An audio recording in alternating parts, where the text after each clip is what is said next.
Migrating a database needs careful investigation based on your existing database infrastructure. Broadly, the migration consists of two parts. One is environment setup and second being data migration. For environment setup, you basically explore what AWS managed service you can use. For instance, if your application is using MySQL, you have a choice of using AWS RDS managed MySQL service or maybe Aurora DB, which is compatible with MySQL. For non-managed or any database service which cannot be migrated, you basically need to set up the appropriate environment in AWS and basically rewrite or look at alternatives to migrate the application which uses the database. For instance, let's take a simple example of migrating a MongoDB to AWS Document DB.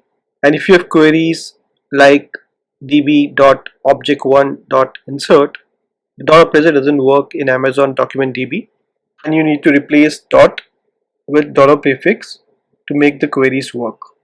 So basically you need to be aware of what capabilities are provided by AWS and what are the limitations of migrating databases from other cloud vendor to AWS. For data migration, this depends on the size of your database and if you can afford any downtime.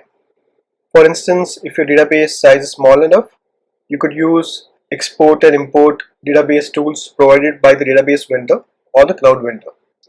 For large database migration, you can use tools like AWS Data Migration Service to migrate the data while your existing database systems are still functional. Once the data is migrated, you can point the application to use the new AWS database instance. Also, while setting up the managed RDS database, do change the default DB parameter group parameters based on your application requirements. For instance, logging query which takes greater than 2 seconds.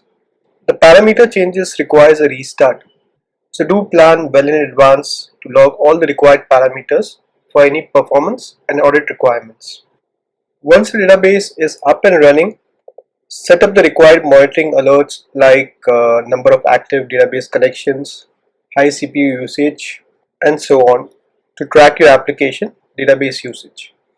Also, do check out any existing CloudFormation template that can help you to set up the non-managed environment, like the MongoDB cluster CloudFormation template, which you can use to set up the production topology on AWS instance.